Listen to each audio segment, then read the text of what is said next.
What did you do during the bye? Some self-scout stuff. Try to work ahead a little bit just to make sure that, I always like to use that time to buy myself time, during this week and into the next week so that you are, sleeping well and you're rested and you're got a clear mind. So, Is that even possible in your situation? Yeah, it is. It is. With there was a lot of talk about Barron and getting in a little bit extra work during that bye week.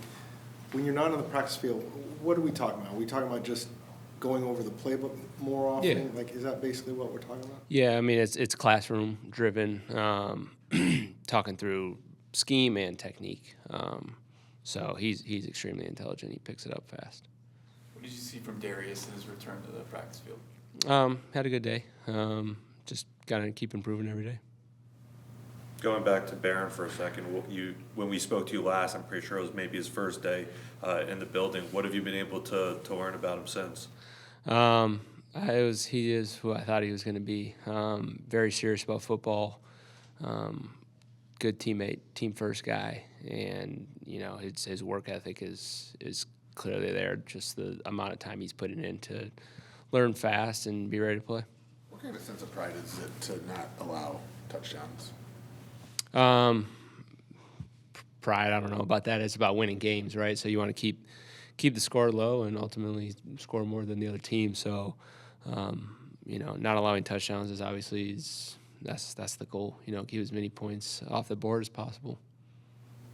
You said recently that this year you've put more stress on your outside cornerbacks. Well, why has that been the case? Is it a matter of just that you trust those guys more, or kind of what goes into that? It's a combination of things. But yeah, it's the trust and knowing that, they can take a lot of that stress. When, you stress one spot to have an advantage or a strength in another spot. And so depending on the game, depending on within a game, the situations, what they're doing, matchups, I feel like those guys can take that stress, again, and it can help you in other areas.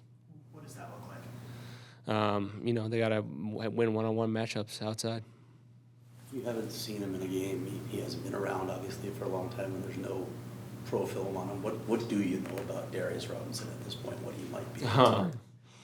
He's a guy that's, for a rookie, feels like he's a 10-year vet, just the way he prepares and his intelligence. And, I know that he's a really good player. So, we were able to see that with when he's been out there at practice, early on and in the offseason and in training camp. And, just excited for him every day to get better. What jumps out about the skill set? Versatility. Motor, kind of relentless to get the ball, but yeah, he's got a wide skill set in terms of in the run game, can play multiple spots, similar to what I kind of touched on over with Dante and LJ, same thing, and then as a rusher, being able to rush inside and outside.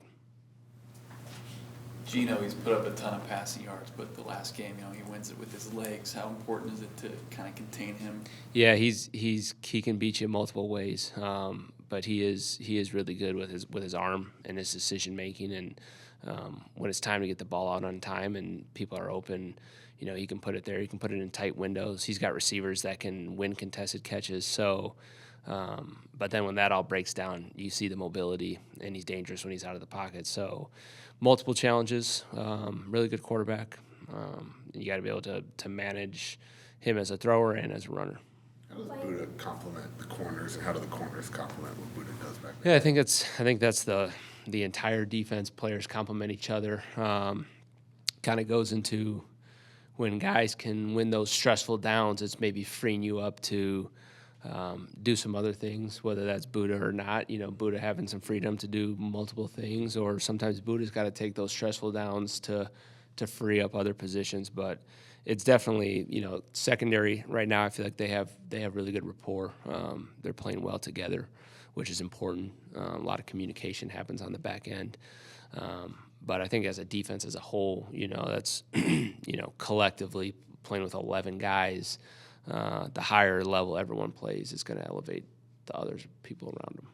The Apple group, you've got, Metcalf and Jigba had a big role the other day against the Niners. Is this, your guys have been playing well, especially the young corners, but what kind of test is this for them, that particular group of wide receivers? Yeah, it's three really good wide receivers, and some good tight ends too, that in the receiving game, and a really good back. So they got skill across the board, and I think they do a good job as an offense of throwing the ball, using space. They use the whole field, and everything that they do in the pass game has answers. And Geno's really good at finding those answers. So it's going to come down to, whoever has that stressful down, being able to win those one-on-ones, because Geno's going to find where to go with the football. Is it tempting at all to maybe save something, knowing you're going to see them again in 2 weeks? Yeah, it's a little bit of the chess game within the short turnaround, but, all our focus is on, winning one game here. A few weeks ago, Buddha was talking about how you guys kind of put him in position to be near the ball because teams are trying to stay away from him. How do you do that? They can look different week to week, different structures, packages, calls within those structures. Sometimes it's not that. Sometimes he's out of the box and someone else is in the box. So third down can look a little bit different too. Pass downs, it's getting him near the ball in a different way.